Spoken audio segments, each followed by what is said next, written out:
ক্ষমতার চেয়ে ভয়ানক আর কিছু নেই। স্রষ্টা মানুষকে এত ক্ষমতা দেবার পরও কিছু ক্ষমতা তার নিজের কাছে রেখে দিয়েছেন। নানা রকম সীমাবদ্ধতা দিয়ে তাকে খানিকটা দুর্বল করে রেখেছেন। কেন জানেন? যাতে মানুষ ক্ষমতা পাবার পরেও নত থাকে, ভীত আর প্রীত থাকে। কিন্তু ক্ষমতা পাবার পরেই মানুষের ভীতি এবং প্রীতি দুটোই কমতে থাকে। তখন সে সব কিছু জয় করতে চায়, সব কিছু পেতে চায়। আর সেই পাওয়াটা ভীতি দিয়ে অবশ্যই সে জয় করতে চায়। কখনোই তার প্রীতি জিনিসটা ভিতরে আর থাকে না, কাজ করে না। এই ক্ষমতা মানুষকে দানবে পরিণত করে, মানুষ থেকে অমানুষ করে তোলে। ঠিক যেমন বিগত সময়গুলোতে আপনারা দেখেছেন ক্ষমতার অপব্যবহার। নানাভাবে অসংখ্য মানুষ হয়েছেন নির্যাতন আর হয়রানির শিকার। এত কিছুর পরেও তারা চেয়ে পাননি সঠিক বিচার, বলতে গিয়েও পারেননি মনের না বলা অনেক কথা। যে কথা যায়নি বলা, সে কথাগুলোই সময় হয়েছে বলার। এসএটিভির এই প্ল্যাটফর্মে কথা বলবেন আপনি, শুনবে গোটা বিশ্ব। আর এই আয়োজন নিয়ে আপনাদেরকে আমন্ত্রণ জানাচ্ছি আমি বাপ্পি খান।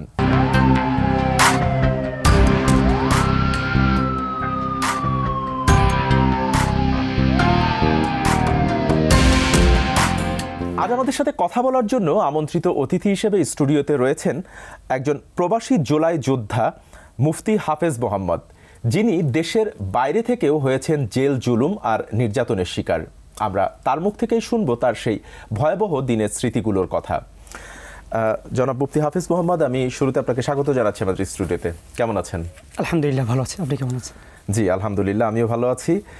আমি শুরুটা করতে চাই আপনার ব্যক্তি জীবন দিয়ে, যে আপনি কোন দেশে এবং কি কাজে কর্মরত ছিলেন এবং ঠিক কতদিন ধরে আপনি প্রবাসী ছিলেন?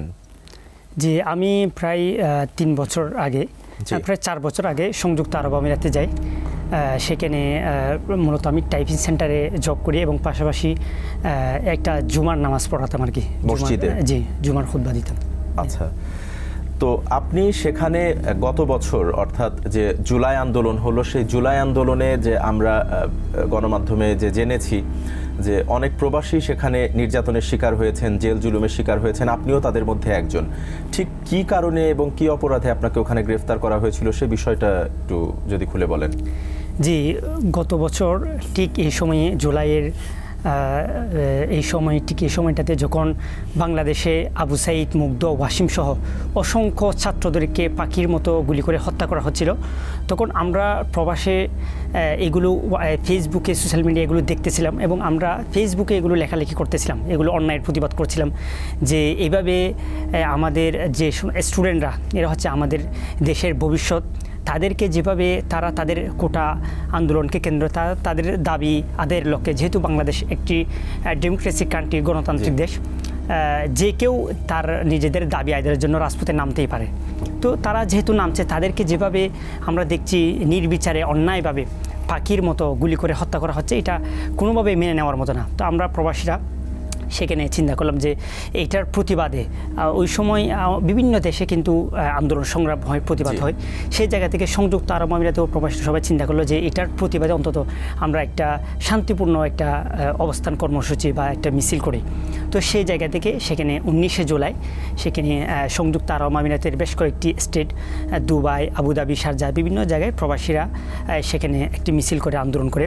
এবং এখানে আরেকটা মিস ইনফরমেশন হচ্ছে, সবাই জানে যে এখানে মিছিলের কারণে গ্রেফতার করা হয়েছে। এখানে আসলে মূলত শুধুমাত্র মিছিলের কারণে গ্রেফতার করা হয়েছে বিষয়টা এমন না, যারা এই অভ্যুত্থানের পক্ষে, জুলাই অভ্যুত্থানের পক্ষে লেখালেখি করেছিল, অর্থাৎ সামাজিক যোগাযোগ মাধ্যমে সরব ছিলেন যারা, জি, সামাজিক যোগাযোগ মাধ্যমে ফেসবুকে যারা এই হাসিনার রেজিমের বিরুদ্ধে অন্যায়ের প্রতিবাদ করছিল, যখন ছাত্রদেরকে হত্যা করা হচ্ছিল, এই হত্যার প্রতিবাদে যারা লেখালেখি করছিল বা যারা রেমিটেন্স শাটডাউনের এই বিষয়গুলো নিয়ে লেখালেখি করছিল, তাদেরকে তৎকালীন কনসাল জেনারেল যে BM জামাল, আওয়ামী লীগ, যুবলীগ এবং বঙ্গবন্ধু পরিষদের সহায়তায় সেখানকার সে লিজ করে এম্বাসি এবং দূতাবাসের মাধ্যমে একটা লিজ সেখানে UAE CID, সংযুক্ত আরব আমিরাতের CID-কে দিয়ে বলে যে যারা মিছিল করছে বা যারা এই যে লেখালেখি করছে, এরা হলো স্বাধীনতা বিরোধী, এরা হলো দেশদ্রোহী। সেখানে আনুমানিক কতজনের লিস্ট ছিল? আমরা সেখানে শুনেছি মানে প্রায় কয়েক হাজার মানুষের লিস্ট, শুনেছি 3000 মানুষের একটা লিস্ট সেখানে দেয়, প্রবাসীরা UAE CID-কে দেয়। তো 19শে জুলাই সেখানে এই হত্যার প্রতিবাদে সেখানে মিছিল হয়। সেই মিছিলের পরে অনেককে স্পট থেকে গ্রেপ্তার করা হয় এবং অনেককে যে লিস্ট দেওয়া হয় সেই লিস্টকে কেন্দ্র করে সেখানে ইউএইসিআইডি থেকে বিভিন্ন জনকে কল দেওয়া হয়। আমাকে 3 দিন পর ইউএইসিআইডি, সংযুক্ত আরব আমিরাতের যে সিআইডি, এটা জুলাইয়ের কত তারিখের এটা হচ্ছে যে 19শে জুলাই মিছিল হয়, এটা হচ্ছে জুলাইয়ের 23 তারিখ। 23 তারিখ আমাকে কল দেওয়া হয়। কল দিয়ে বলা হয় যে এখানে ইউএইসিআইডিতে যাওয়ার জন্য। জি। তো পরে এখানের একটা বিষয় হচ্ছে সেখানে যে যখন আপনি কারণ জানতে চাননি, আপনাকে যে ফোন দেওয়া হয়েছিল কি কারণে সেখানে যেতে বলা হয়েছে, আপনি সেটা জানতে চেয়েছিলেন? না, ওইখানে আমরা জানতে পারি যে মানে ওই সময় মানে অভ্যুত্থানের যে যারা মিছিল করেছিল অনেককে সেখানে ডাকতেছে, মানে জাস্টিফাই করতেছে আসলে আন্দোলন ছিল কিনা বা কী কারণে বিস্তারিত। তো আমিও সেটা মনে করেছিলাম যেহেতু সেখানে মানে তারা ডেকেছে। আমি যদিও মিছিলে আমি ছিলাম না, কিন্তু আমি অভ্যুত্থানের পক্ষে, বিশেষ করে এই যে ছাত্র হত্যার প্রতিবাদে ফেসবুকে লেখালেখি করি।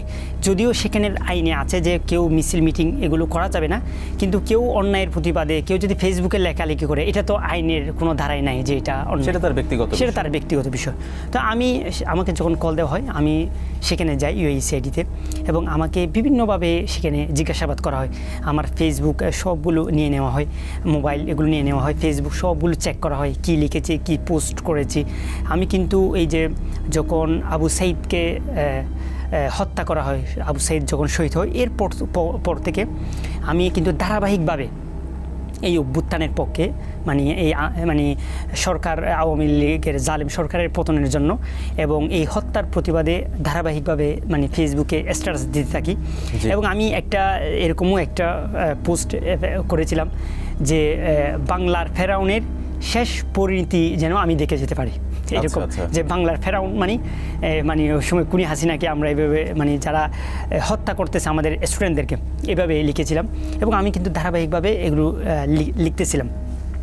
তো যাই হোক, যখন সেখানে আমাকে ইউএইসিআইডিকে ওখানে সিআইডি অফিসে নিয়ে যাওয়া হয় আবুধাবিতে, পরে আমাকে বিভিন্নভাবে জিজ্ঞাসা। ওখানে যে সিআইডি অফিসে নিয়ে যাওয়া হলো, ওখানে কি বাঙালি কর্মকর্তারাই ছিলেন না ওই দেশি? না, ওই দেশি। তবে আমাকে ইউএইসিআইডি তারা বলে যে তোমার ব্যাপারে ইনফরমেশন দিছে, মানে এম্বাসি থেকে বা দূতাবাস থেকে।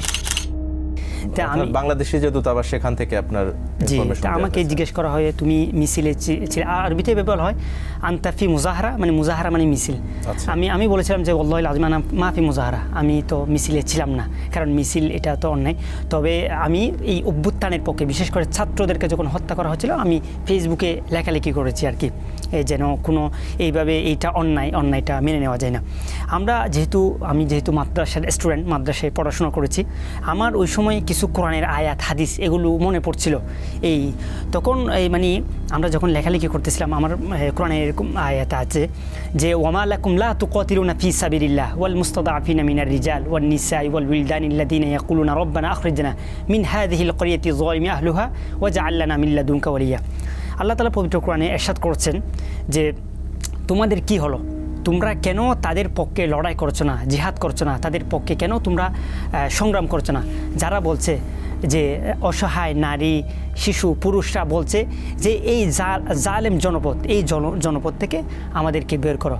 আল্লাহ তাআলাকে, হে আল্লাহ আমাদেরকে এই জনপদ থেকে বের করুন এবং আমাদেরকে একজন অভিভাবক দিন। এবং এই যে কোরআনের আয়াত, সেখানে বলা হচ্ছে যে এই যারা জালেম, যারা জুলুম করবে তাদের প্রতিটা মুমিন মুসলমানের দায়িত্ব হলো অন্যায়ের প্রতিবাদ করা। ওই সময় আমার আরেকটা হাদিস মনে পড়ছিল, যে হাদিসের মধ্যে আছে যে মান রাআ মিনকুম মুনকারান ফালইউগাইয়িরহু বিয়াদি ফাইন লাম ইস্তাতি' ফাবিলিসানি ফাইন লাম ইস্তাতি' ফাবিকলবি ওয়া যালিকা আযআফুল ঈমান। হাদিসের মধ্যে এখানে বলা হচ্ছে যে মান রাআ মিনকুম মুনকারান ফালইউগাইয়িরহু বিয়াদি, তোমাদের মধ্যে থেকে কেউ যদি কোনো অন্যায় দেখে বা অন্যায় করে থাকে, তোমাদের যদি সামর্থ্য থাকে তোমরা সেটা অবশ্যই হাত দ্বারা সেটার প্রতিবাদ করবে।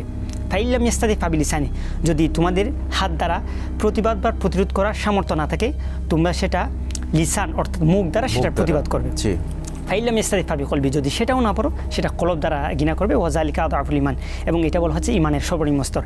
এখন আমরা বাংলাদেশের যে প্রেক্ষাপট, আমরা চাইলেও এখানে তো মানে দেশে গিয়ে আন্দোলন সংগ্রাম করার সেটা সেই সুযোগটা নেই।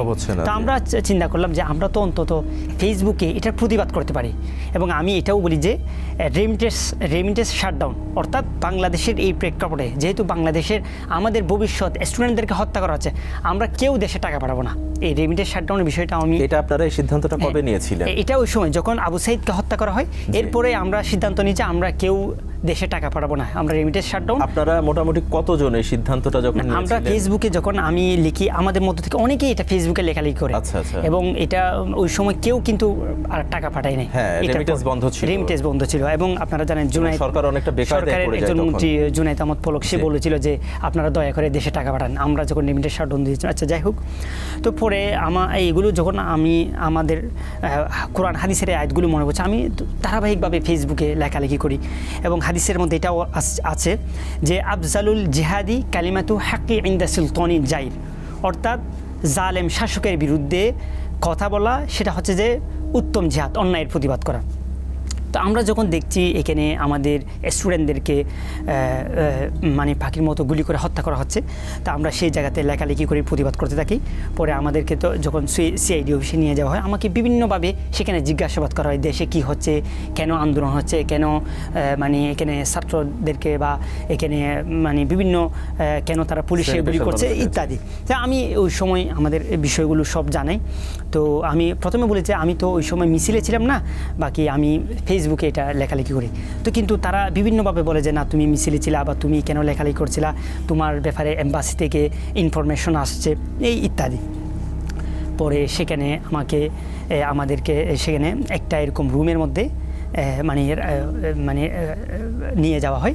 সেখানে আমাদেরকে প্রথমে হাতে হ্যান্ডকাপ পরানো হয়। ওই জিজ্ঞাসাবাদের ওই দিনই আপনাদেরকে গ্রেফতার করা হয়? জি, জিজ্ঞাসাবাদের পরে প্রথমে হাতে হ্যান্ডকাপ, এবং পরে একটা রুমের মধ্যে নিয়ে কালো একটা কাপড় দিয়ে চোখ বেঁধে রাখা হয়। তখন আপনারা কতজন ছিলেন আপনার দেখা? আমরা ওই সময় ওই রুমে আমরা প্রায় 30 জন মতো ছিলাম। প্রথম যে 57 জন প্রবাসী, সকলেই বাঙালি প্রবাসী। জি। তো সবাইকে সেখানে আমরা মানে আমরা কেউ কাউকে দেখছি না, মানে আমাদের যে কালো কাপড় দিয়ে চোখ বাঁধা একটা রুমের মধ্যে এরকম ফেলে রাখা হয়। তো যখন ওখানে খাবার নিয়ে আসা হয়, ওই খাবার নিয়ে আসার সময় ওই চোখটা ওই মানে কালো কাপড় দিয়ে যে চোখ বাঁধা এটা একটু করে খোলা হয়। ওই সময় আমরা মানে এখানে আশেপাশে তাকানোর সুযোগ নেই। তো মানে নিচ থেকে দেখতেছি যে আশেপাশে অনেক প্রবাসী, মানে বাঙালি প্রবাসী, মানে এইভাবে নিচ থেকে একটু আমরা কথা বলতে পারি, কথা বলারও বেশি সুযোগ নেই। তো খাবার নিয়ে আসা হয়, খাবার নিয়ে আসলে আসলে আমরা ওই কালো কাপড়ে তো চোখ বাঁধা, মানে ওই এটা মানে খাবার পর একটু করে খাবারের জন্য খুলে দেওয়া হয় চোখটা, এরপর আবার কালো কাপড়ে চোখ বাঁধা। তো আমার মানে মনে হয় যে বিভিন্ন জিজ্ঞাসাবাদ করতেছে বা ছেড়ে দিবে, পরে দেখি যে না একদিন 2 দিন 3 দিন বা 4-5 দিন 1 সপ্তাহ মতো হয়ে যাচ্ছে, কিন্তু ছাড়তেছে না। এইভাবে আমরা মানে চোখ বাঁধা অবস্থায় কতদিন ছিলেন? হাতে হ্যান্ডকাপ, চোখ বাঁধা, এবং এই অবস্থায় কতদিন ছিলেন? এই অবস্থায় প্রায় 1 সপ্তাহ সেখানে ছিলাম। এবং আমাদের সিআইডি অফিসে আমাদেরকে আপনার এই মানে ওয়াশরুমেও নিয়ে যাওয়া হতো, এইভাবে চোখ বাঁধা অবস্থায় ওয়াশরুমে নিয়ে যাওয়া হতো। মানে ওই ওয়াশরুম মানে আমরা ওই ওয়াশরুম করে বা উজু করে আসলে ওই সময় আবার চোখ বেঁধে ওখান থেকে ওই রুমে নিয়ে আসতে হবে। মানে খুবই একটা ভয়ঙ্কর একটা মানে পরিস্থিতি, মানে ওই আসলে ওই সময়টা মানে এখনও মনে করলে আসলে মানে কান্না চলে আসে আর কি।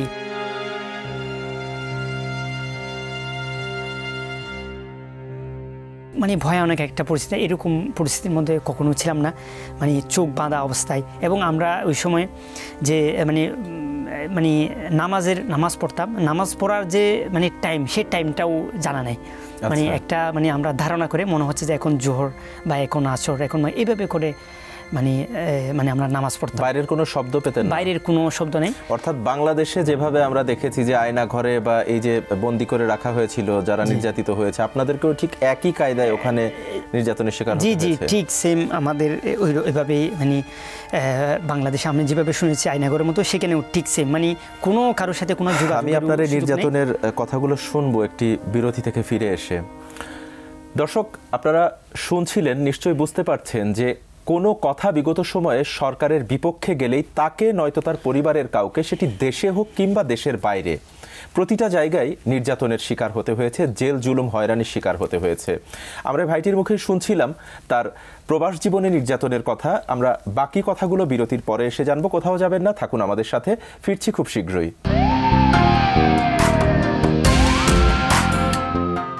আপনারা দেখছেন যে কথা যায়নি বলা, বিরতির পরে আরও একবার স্বাগতম। আমাদের সাথে কথা বলছিলেন একজন প্রবাসী জুলাই যোদ্ধা মুফতি হাফেজ মোহাম্মদ। আপনি বলছিলেন যে ওখানে আপনাদেরকে যে জিজ্ঞাসাবাদের পরে গ্রেফতার করা হলো, কালো কাপড় দিয়ে বেঁধে রাখা হয়েছিল, এরপরে হাতে হ্যান্ডকাপ লাগানো ছিল, শুধু খাবারের সময় চোখটা কিছুটা খুলে দেয়া হতো। তো এরপরে ওখানে আসলে কি হয়েছিল বা ওখানে আপনাদের সময়টা কেটেছিল কিভাবে এবং কতদিন ছিলেন ওখানে? তো সিআইডি অফিসে আমাদেরকে এরকম মানে চোখ বাঁধা অবস্থায় 1 সপ্তাহ রাখা হয়। তো সেখানে আমরা মানে বুঝতেছিলাম না কি কারণে, কি অপরাধে, মানে এরকম একটা পরিস্থিতি। এবং পরিবারের সাথেও তো কোনো যোগাযোগ করতে পারছিলেন না? কোনো সুযোগ নেই, মানে পরিবার জানে না মানে কি অবস্থায় আছি। তো পরে সেখান থেকে আমাদেরকে মানে একদিন মানে প্রায় সপ্তাহখানিক পরে একদিন আমাদেরকে সবাইকে তাও হ্যান্ডকাপ, কালো কাপড়ে চোখ বাঁধা অবস্থায় এভাবে আমাদেরকে হেঁটে একটা গাড়িতে তোলা হয়। গাড়িতে তুলে সেখান থেকে একটা সেটাকে বলা হয়, যেটা কোড বলা হয়, ওই কোডের মধ্যে। আপনারা কি ওই সময় জানতেন যে আপনাদেরকে কোর্টেই নিয়ে যাওয়া হচ্ছে? এটা জানতেন আগে থেকে? জি, এখানে 2টা কোড আছে। একটা হচ্ছে মানে বাংলাদেশে যেরকম একটা নিম্ন কোর্ট আর একটা সুপ্রিম কোর্ট আছে, এই ধরনের। প্রথমে যে কোর্টটা আমাদেরকে তোলা হয়, প্রথমে সেখানে ওই গাড়ি একটা কালো গাড়ি, সেখানে কালো গাড়ি করে সেখানে ওই কোর্টে নিয়ে যাওয়া হয়। নিয়ে আমাদের সবাইকে এরকম একটা লাইন ধরে এভাবে রাখা হয়। তো এই মামলাটা হচ্ছে যে যেহেতু দেশদ্রোহী মামলা, এটা খুবই একটা সেন্সিটিভ, যেহেতু কনসাল জেনারেল বলে দিয়েছিল এটা হলো সরকারের বিপক্ষে, আপনারা অবস্থান নিয়েছেন। বিপক্ষে তারা বলেছে এটা সরকার বিরোধী বা দেশদ্রোহী, এটা যেহেতু বলে দিয়েছে, তো এখানে আমাদেরকে খুব মানে দেশদ্রোহী হিসেবে উপস্থাপন করা হয়। এবং সেখানে আমাদেরকে লাইন ধরে সেখানে মানে করা। আমরা ওই সময় মানে কিছু মানে ওখানকার যে মানে অনেকটা সিআইডি অফিসের মানে সিআইডি যারা কর্মকর্তা মানে অনেকে ভয় লাগাচ্ছিল বিভিন্নভাবে, মানে কিছু মানে বলতেছিল যে মানে এখন হয়তো মানে সবাইকে আমাদেরকে এভাবে লাইন ধরে রাখা হয়, লাইন ধরে মানে বলতেছে মানে হয়তো তোমাদের যে এখন রায় হবে, যে কোনো একটা কিছু হয়ে যেতে পারে, দেশদ্রোহী মানে রায় যে কোনো রায় হয়তো মানে তোমাদের গুলিও করে ফেলতে পারে বা এরকম একটা অবস্থা, মানে ক্রস ফায়ার দিয়ে দিতে পারে। সবাই মানে এখানে মানে অনেকে আমরা তখন কালিমাও পড়ে ফেলছিলাম, মানে যেহেতু মানে ধরে নিয়েছেন আর কখনো ফেরা হবে না পরিবারের কাছে, কি অবস্থা।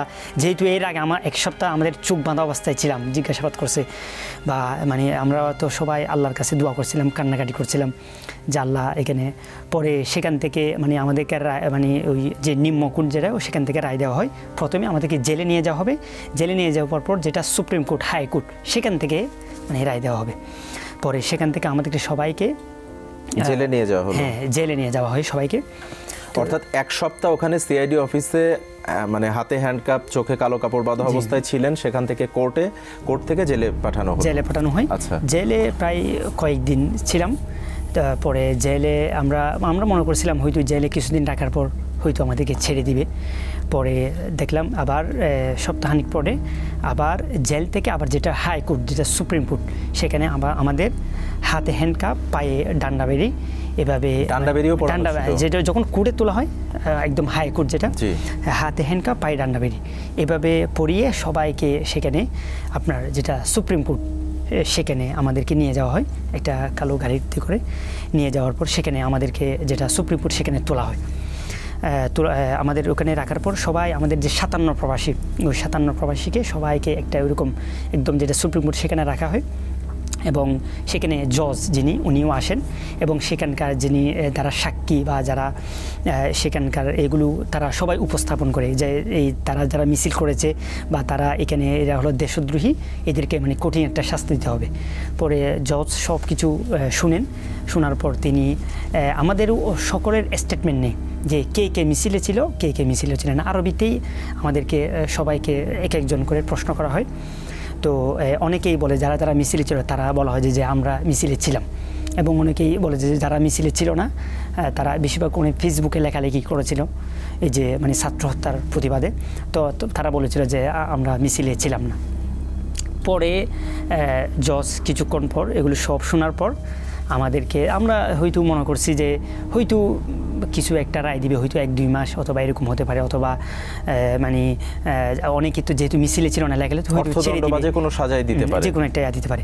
কিন্তু জজ সেখানে কিছুক্ষণ পর সেখানে রায় দেয় হলো মানে আমাদের আমাদের এখানে আসলে সবাই যারা যে 57 প্রবাসী, আসলে এখানে 57 জন না, 57 2 গ্রুপ প্রথম দাফে দেওয়া হয়। আচ্ছা আচ্ছা। এর মধ্যে থেকে প্রথম 57 জনকে দেওয়া হয় 3 জনকে যাবজ্জীবন এবং বাকিদেরকে 10 বছর।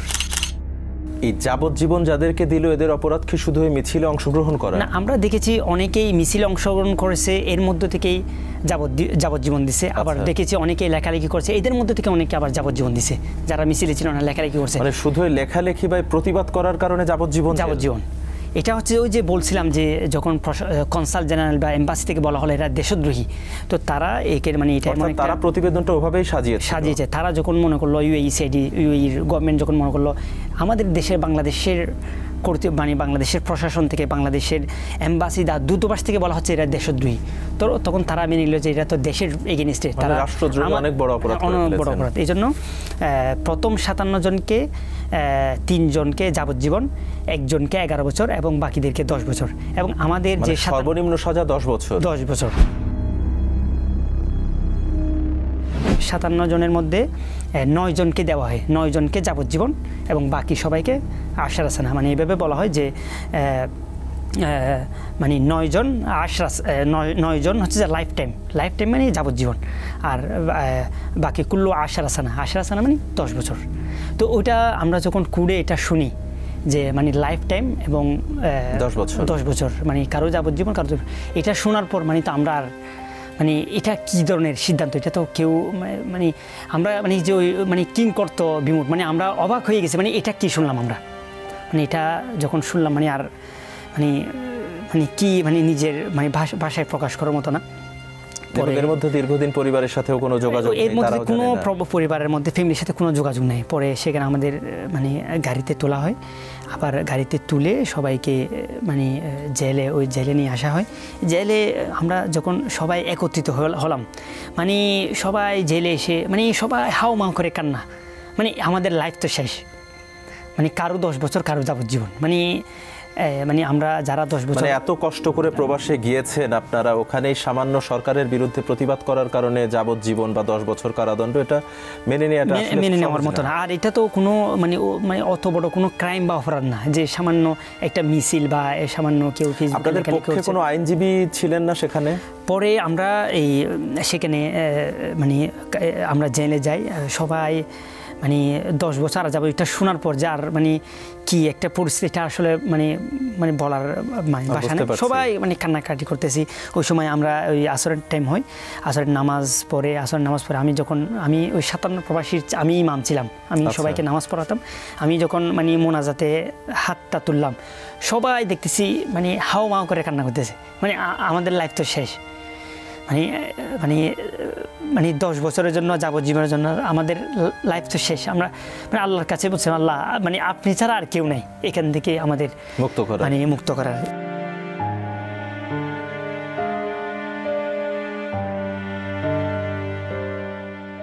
পরে আমরা মানে এভাবে আমাদের দিন যাচ্ছিল। তো পরে আমি কয়েকদিন এভাবে সকল প্রবাসী 57 প্রবাসী সবাই মানে আল্লাহর কাছে দোয়া করে কান্নাকাটি করে। এখানে তো আসলে মানে আমাদের ফ্যামিলির সাথেও যোগাযোগের কোনো সুযোগ নাই, কোনো যে একজন আইনজীবী নিয়োগ দিবে ওইটাও কোনো সুযোগ নাই, মানে সংযোগ মানে সম্পূর্ণ ফ্যামিলির সাথে যোগাযোগ বিচ্ছিন্ন, কারোর সাথে যোগাযোগ বিচ্ছিন্ন। তো এখন মানে এখানে আল্লাহ ছাড়া আমাদেরকে মুক্ত করার কেউ নেই। এবং পরিবার, যেটা পরবর্তীতে জানতে পেরেছিলেন, পরিবার আসলে আপনাদের বিষয়ে কি জানতো, যে আপনারা কি বেঁচে নেই বা এমন কিছু? আমরা পরে আসলে জানতে পারি যে আমার একজন আঙ্কেল ছিল, ওনাকে পরে জানে আমি যে টাইপিং সেন্টারে জব করতাম, সেখান থেকে বলা হলো যে ওনাকে এইভাবে ইউএইসিআইডিতে কল গেছে, উনি আর এরপরে ফিরে আসে নাই। পরে আমার ইউএইসিআইডিতে সেখানে যাই, সেখানে যাওয়ার পর ওনাদেরকেও খুব বেশি করা হয় যে বেশি এখানে থাকবেন না, এখানে থাকলে আপনাদেরকেও মানে গ্রেফতার করতে হবে, কারণ এটা দেশদ্রোহী মামলা। পরে সেখান থেকে মানে খবর দেওয়া হয় যে মানে অনেক দিন তো জানে না কোথায় আছে না আছে। পরবর্তীতে অনেক দিন পর মানে ফ্যামিলি কয়েক মাসখানিক পর জানতে পারে যে আমাদের জেলে নিয়ে যাওয়া হয়। পরবর্তীতে যাই হোক, আমরা সেখানে আল্লাহর কাছে সবাই দোয়া করতেছিলাম, মানে কান্নাকাটি করতাম আল্লাহর কাছে। আমি সেখানের কিছু গল্প বলি। আসলে সেখানে জেলে মানে যখন ছিলাম, তো সব সময় 5 ওয়াক্ত নামাজ পড়তাম, আমরা তাহাজ্জুদ নামাজ পড়তাম, মানে এশারের পরে একটা আমি হাদিসের মধ্যে আমরা একটা আমল পড়ছিলাম এরকম যে কোনো ব্যক্তি যদি 100 বার দরুদ শরীফ এবং 500 বার লা হাওলা ওয়ালা কুওয়াতা ইল্লা বিল্লাহ আবার 100 বার দরুদ শরীফ এই আমলটা এশারের নামাজের পরে করে আল্লাহ তাআলা যে কোনো বড় সমস্যার মধ্যে পড়লে আল্লাহ তাআলা তাকে এই সমস্যা থেকে মুক্তি দান করবে। তো আমি সকল 57 প্রবাসী সবাইকে মানে পাশাপাশি 2টা রুম বসাইলাম, যে বললাম যে দেখেন এরকম একটা আমল পড়ছিলাম, এইখানে তো আমাদের ফ্যামিলির সাথেও যোগাযোগের কোনো সুযোগ নেই, কোনো একজন আইনজীবী যে নিয়োগ দিবে এটারও কোনো সুযোগ নেই, মানে সম্পূর্ণ যোগাযোগ বিচ্ছিন্ন। এখানে আমাদেরকে মুক্তি দিতে পারেন সেটা হলো আল্লাহর যদি সাহায্য, আমরা যদি দোয়া করে আল্লাহর কাছে কান্নাকাটি করে বলি যে আল্লাহ আপনি আমাদের এখান থেকে মুক্তি দেন, তাহলে হয়তো আল্লাহ তাআলা আমাদের আর কোনো তো সুযোগ নেই।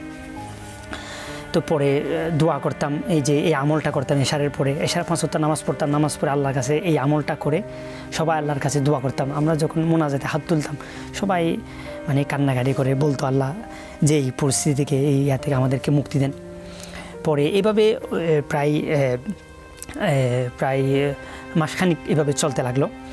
এই মাসখানিক আপনারা এইভাবে জেলে পরে আমরা একদিন শুক্রবারে আমি আবার এখানে শুক্রবার জুমার নামাজ পড়াইতাম, মানে 2টা রুম পাশাপাশি, মানে এখানে পাশের একটা খুতবা আসতো, মানে ওখানে খুতবাটা গভর্নমেন্ট দিত আর কি।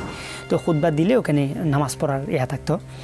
পরে আমরা খুতবা দিতাম, খুতবা দিয়ে জুমার নামাজ সবাই পড়তাম। তো একদিন বললাম যে একটা দোয়া ইউনুস একটা আছে, ওই দোয়া ইউনুসটা হচ্ছে যে লা ইলাহা ইল্লা আনতা সুবহানাকা ইন্নী কুনতু মিনাজ জালিমিন, মানে এটা পড়ে এটা 70,000 বার পড়তে হয়, মানে এটা 70,000 বার পড়ে আল্লাহর কাছে দোয়া করলে আল্লাহ তাআলা দোয়া কবুল করে। তো সবাইকে বললাম যে ভাই এই আমলটা করতে পারি, এই আমলটা করে যদি আল্লাহর কাছে দোয়া করি হয়তো আল্লাহ তাআলা, ওই সময় তো আল্লাহকে ডাকা ছাড়া আপনাদের পরে কিছুই নাই, কোনো কিছুই নাই, আর কিছুই নেই। তো পরে ওই দোয়া ইউনুসটা 70,000 বার আমরা 57 জন প্রবাসী পড়লাম। তো ওখানে ওই মানে খেজুর দেওয়া হতো সবাইকে, মানে সকালের নাস্তার মধ্যে খেজুর দেওয়া হতো। তো খেজুর খাওয়ার পর যে বিচিগুলো থাকতো ওই বিচিগুলো আমরা সবাই সংগ্রহ করলাম, অনেকগুলো বিচি হয়েছিল। তো ওই বিচিগুলো মানে কয়েক হাজার বিচি, এগুলো আমরা এরকম গোলাকার হয়ে বসতাম, মানে 70,000 বার করে 1,000 বার করে 70 বার গেলে 70,000 বার। তো এটা পড়তাম, পড়ে মানে আল্লাহর কাছে 1 সপ্তাহ খুব দোয়া করলাম যে আল্লাহ, মানে প্রায় ওই সময় প্রায় 1.5 মাস হয়ে গেছে যে আল্লাহ আর তো কোনো মানে আশার আলো দেখতেছি না, 1.5 মাস হয়ে গেছে, কোনো ফ্যামিলির সাথে যোগাযোগ নাই, মানে আল্লাহ আর তো পারছি না, মানে মানে আর তো শেষ, মানে আমাদের লাইফ তো মনে হয় শেষ, আপনি আমাদেরকে মুক্তি দান করেন। এবং এর মধ্যে তো আপনারা জানতেও পারেননি যে সরকারের পতন হয়েছে বা দেশে এত বড় একটা বিপ্লব মানে সফলতার মুখ দেখেছে, এটি তো আপনারা জানতেন না। আমরা ওই কয়েকদিন পর মানে 5 আগস্টের কয়েকদিন পর সেখানে আমরা আমাদের অন্যান্য আসামি যারা তাদেরকে এরকম একটা গলি থাকে রুমের, আমাদের পাশের রুমের পাশে এরকম গলি থাকে, ওই গলির একদম এখানে একটা টিভি রুম থাকে, ওই টিভি রুমে বিভিন্ন নিউজ টিভি মানে খবর দেখার সুযোগ থাকে। তো আমরা কিন্তু রুমের মধ্যে তালাবদ্ধ, আমরা কিন্তু বের হওয়ার সুযোগ নেই। তো আমাদেরকে ওই পার্শ্ববর্তী কয়েকটা দেশের মানে মানুষ বলল যে তোমাদের হাসিনা সরকারের পতন হয়েছে এবং প্রধান উপদেষ্টা হিসেবে মানে প্রেসিডেন্ট হিসেবে ডক্টর ইউনূস স্যার শপথ নিয়েছেন। এটা কত তারিখে হতে পারে? আমরা এটা এই সম্ভবত 5 আগস্টের আরও সম্ভবত কয়েক সপ্তাহ পরে এটা জানতে পারি। আচ্ছা আচ্ছা। আসলে ওই দিন ওই খবর নিউজটা আমরা যখন শুনি যে আওয়ামী লীগ সরকার হাসিনা সরকারের পতন হয়েছে এবং প্রধান উপদেষ্টা হিসেবে ডক্টর ইউনূস স্যার শপথ নেন, ওই সময় মানে আমরা জেলে যারা ছিলাম মানে আমরা এত বেশি খুশি হয়েছি ওই দিন, মানে আনন্দ আমাদের যে কারো 10 বছর দোয়া কবুল করেছেন, আমরা সবসময় দোয়া করতাম যে আল্লাহ জালেম সরকার আওয়ামী সরকারের পতন এবং আমাদের মুক্তি, এই দোয়াটা সবসময় আমাদের থাকতো। তো আমরা ওই সময় ওই আওয়ামী লীগ সরকারের পতন পরে আমরা প্রবাসীরা এত বেশি খুশি হয়েছিলাম ওই দিন, আমাদের যে কারো 10 বছর এবং যাবজ্জীবনের যে সাজা ওইটাই আমরা ভুলে গিয়েছি, মানে আমাদের যে জন্য আমাদের আন্দোলন সংগ্রাম, আমাদের লেখালেখি, আমাদের মানে এত কিছু, এটাই তো সাকসেস, মানে আওয়ামী লীগ সরকারের তো পতন হয়ে গেছে। তো যাই হোক, পরবর্তীতে আমরা ওই যে বললাম দোয়া ইউনূস পড়লাম এবং আল্লাহর কাছে কান্নাকাটি করে পড়লাম। তো আমাদের একজন প্রবাসী ছিলেন, তিনি আমাদের জাহাঙ্গীর ভাই, তিনি একদিন বললেন যে আমরা ওই সময় আবার প্রতিদিন সপ্তাহে 2 দিন রোজা রাখতাম, যে একদিন সোমবার একদিন বৃহস্পতিবার। আমরা রোজা রাখতাম। মানে ওইখানে তো জেলের মধ্যে আর আসলে তেমন কোনো কাজ নাই, সব সময় মানে ইবাদত বন্দেগী। তো আমি আপনার এই কথাগুলো জানবো, আমি তার আগে একটি সময় হয়েছে বিরতিতে যাবার, আমি বিরতির পরে এসে আপনার মুখ থেকে বাকি কথাগুলো শুনবো। দর্শক, আপনারা শুনছিলেন যে প্রবাসে থেকেও কিন্তু একজন বাঙালি নিরাপদ ছিলেন না। জুলাই আন্দোলনে আপনারা যেমন দেশে দেখেছেন যে অগণিত ছাত্রকে পাখির মতো গুলি করে হত্যা করা হয়েছে, সাধারণ মানুষ রাস্তায় শহীদ হয়েছেন, আপনারা যেটা দেখেননি বা জানেননি যে প্রবাসে থেকেও মানুষ ঠিক কতটা হয়রানি আর নির্যাতনের শিকার হয়েছেন। আমরা সে কথাগুলোই শুনছিলাম। আমরা বিরতির পরে এসে শুনবো বাকি কথাগুলো। কোথাও যাবেন না, থাকুন আমাদের সাথেই। ফিরছি ছোট্ট একটি বিরতির পরেই। দর্শক, বিরতির পরে আরও একবার স্বাগত জানাচ্ছি। আপনারা দেখছেন যে কথা যায়নি বলা। আমাদের সাথে কথা বলছিলেন একজন প্রবাসী যোদ্ধা মুফতি হাফেজ মোহাম্মদ। জনাব হাফেজ সাহেব, আপনি বলছিলেন যে সেখানে আপনাদের যে জেল জীবন, ওখানে আপনারা ইবাদত বন্দেগী করেই কাটাতেন এবং সরকারের যে ইতিমধ্যে পতন হয়েছে সেটিও বেশ কয়েকদিন অতিবাহিত হয়ে যাওয়ার পরেও আপনারা এটি জানতেন না। তো সেখান থেকে ঘটনাটা যদি আবার একটু বলেন।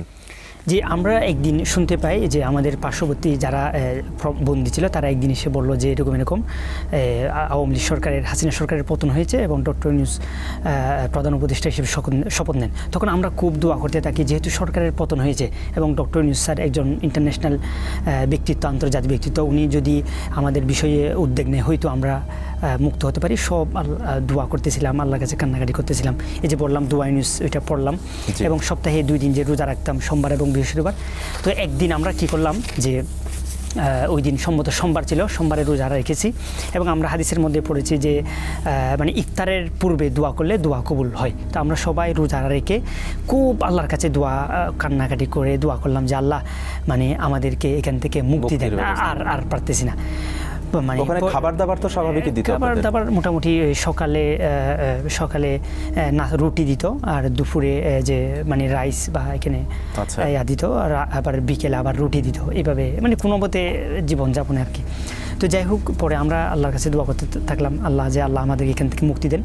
পরে ওই সোমবারে গেল। এর পরের সপ্তাহে একদিন আমরা শুনতে পাই যে এরকম প্রেসিডেন্ট মানে ডক্টর ইউনূস স্যার প্রেসিডেন্টকে কল দিয়েছেন এবং প্রেসিডেন্ট মানে সবাইকে মানে সবাইকে ক্ষমা করে দিয়েছেন।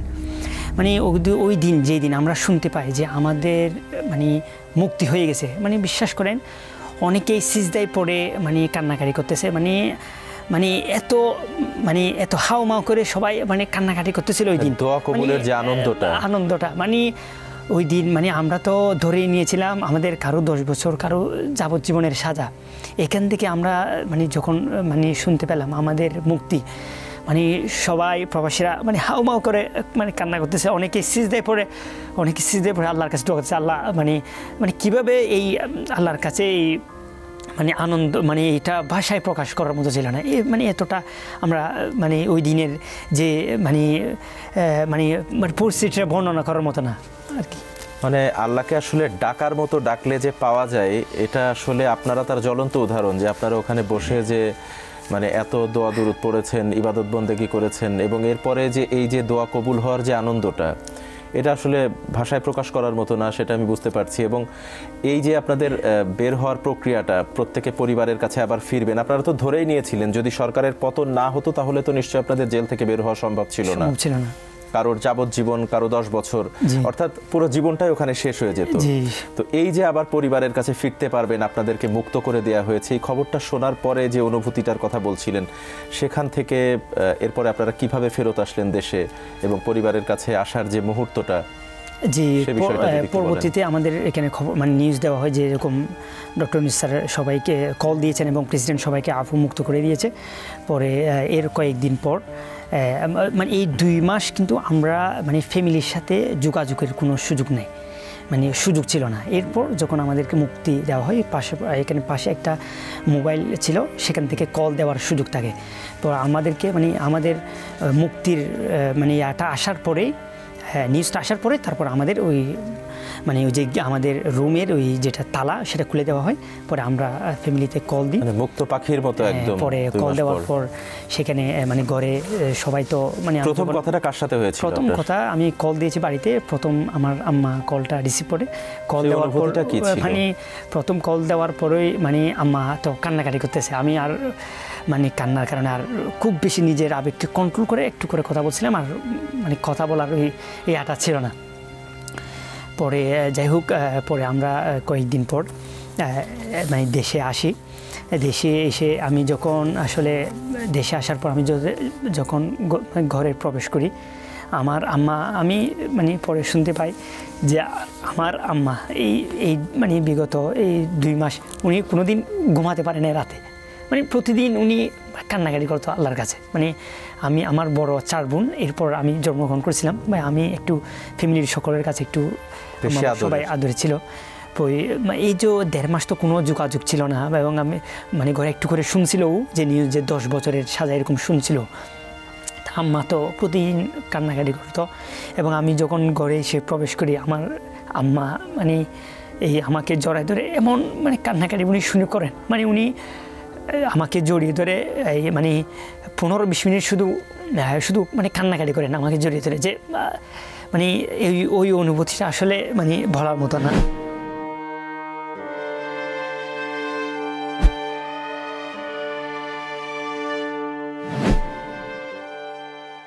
আমরা বুঝতে পারছি আপনার যে আবেগের জায়গাটা, আপনি যে দীর্ঘদিন প্রবাস জীবনে থেকে এই সামান্য লেখালেখির কারণে জেল জুলুম হয়রানির শিকার হয়েছেন, এবং দীর্ঘদিন পরিবারের সাথে যোগাযোগ বিচ্ছিন্ন ছিল, এবং আপনার মা এদিক থেকে আপনার জন্য দোয়া করেছেন, ওদিকে আপনারা যতটুকু পেরেছেন আপনারা জেলের ভিতরে বসে ইবাদত বন্দেগী করেছেন, দোয়া করেছেন, এবং এই সব কিছুর ফলশ্রুতিতেই নিশ্চয়ই আপনাদের এই মুক্তিটা মিলেছে এবং পরিবারের কাছে আসা সম্ভব হয়েছে। সরকার থেকে যে আপনাদেরকে দেশে ফিরিয়ে আনা হলো, আপনারা যে দীর্ঘদিন ওখানে ছিলেন, আপনাদের যা সহায় সম্বল পুঁজি যতটুকুই যা ছিল সব কিছু আপনাকে কোনোভাবে মানে এই যে 2 মাস যে আপনারা নির্যাতন হয়রানির শিকার হয়েছেন, এটা বাদে কি আর কোনোভাবে ক্ষতিগ্রস্ত হয়েছেন কিনা? জি, সেখানে আমাদের প্রবাসীদের অনেকের মানে সেখানে লাইসেন্স ছিল, অনেকের গাড়ি ছিল, অনেকের সেখানে ব্যাঙ্ক অ্যাকাউন্টে মানে টাকা ছিল, অনেকের অনেক ব্যবসা প্রতিষ্ঠান ছিল, সব কিছু মানে ফেলে শূন্য হাতে এক ধরনের আসতে হয়েছে। প্রথমত আমাদের প্রধান উপদেষ্টা professor doctor Mohammad Yunus sir, ওনাকে অবশ্যই অসংখ্য ধন্যবাদ জানাচ্ছি। উনি আমাদের মুক্তির জন্য প্রেসিডেন্টকে কল দিয়েছেন, ইউএর প্রেসিডেন্টকে, এবং আমাদের মুক্তির জন্য দেশেও কিন্তু অনেক স্টুডেন্টরা মানে আন্দোলন সংগ্রাম করেছে। এই জন্য অবশ্যই সবার প্রতি ধন্যবাদ এবং কৃতজ্ঞতা জানাচ্ছি। তো কিন্তু দুঃখজনক হলেও সত্য, আমরা আসছি প্রায় 10 মাস, প্রবাসীরা সবাই আসছে 10 মাস হয়ে গেছে, কিন্তু সরকারের পক্ষ থেকে তাদের পুনর্বাসনের বা তাদের যে কর্মসংস্থানের এরকম কোনো উদ্যোগ নেওয়া হয় নাই।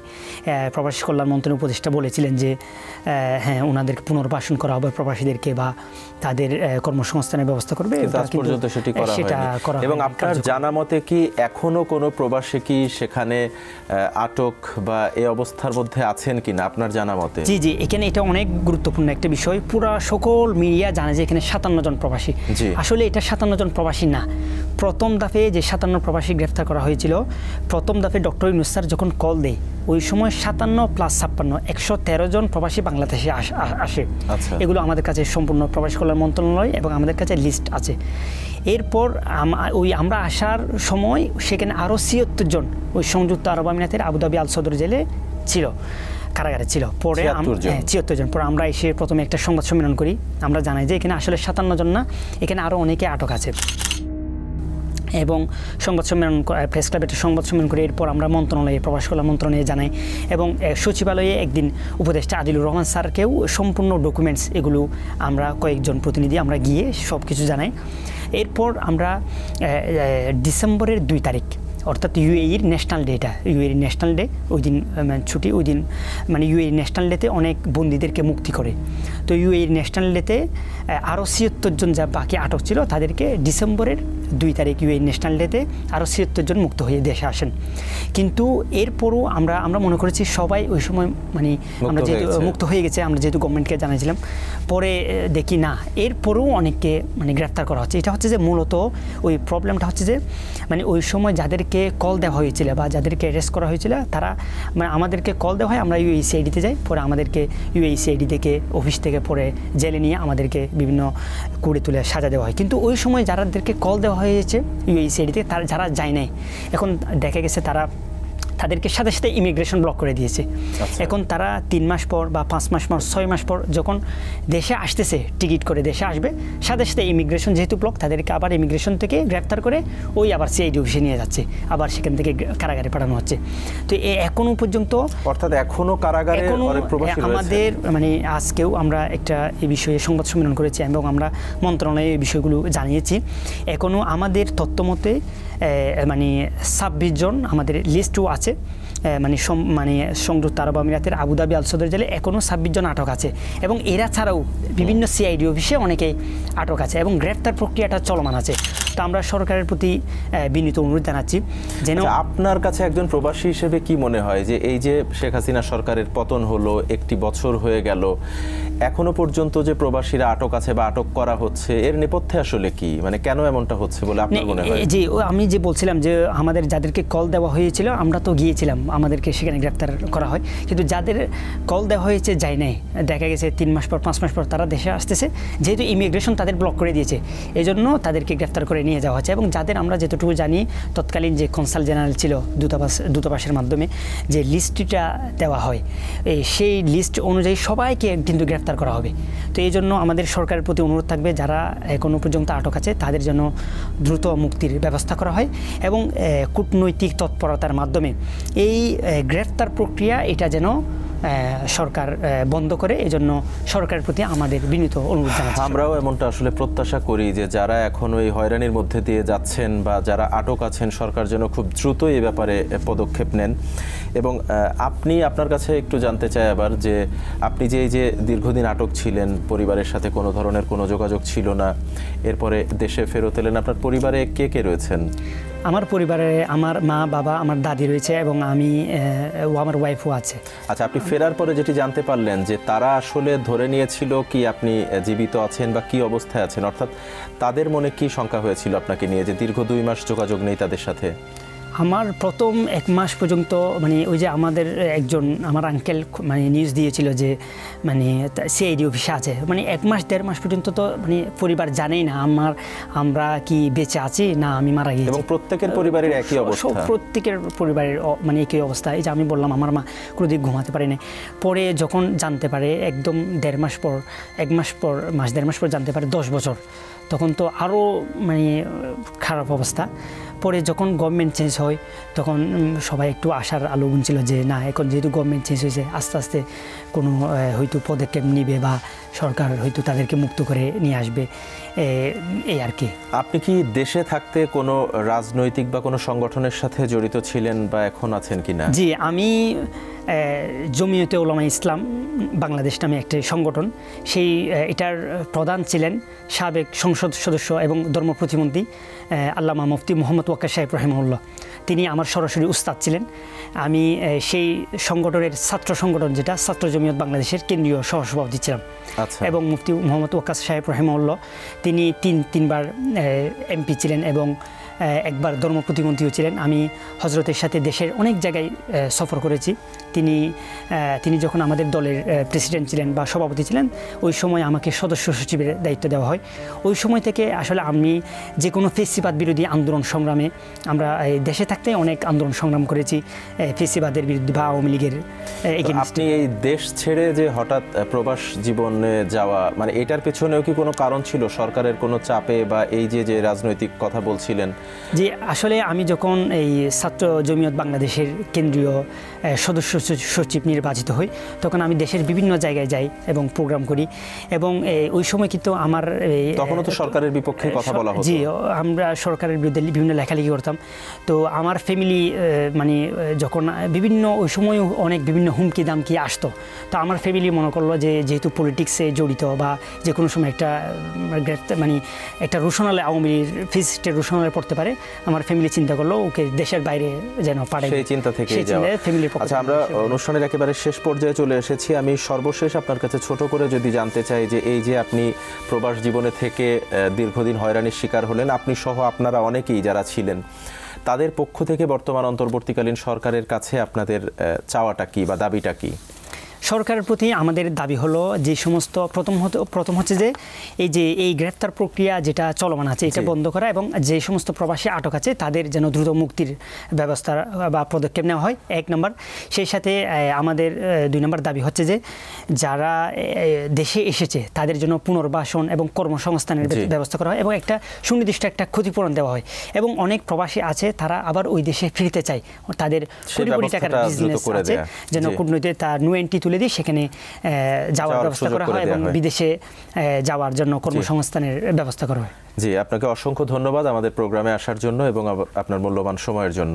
আপনাদেরকেও এসএটিভি কর্তৃপক্ষকে অসংখ্য ধন্যবাদ এবং মোবারকবাদ, কৃতজ্ঞতা জানাচ্ছি চমৎকার এই প্রোগ্রামে আমাকে ইনভাইট করার জন্য।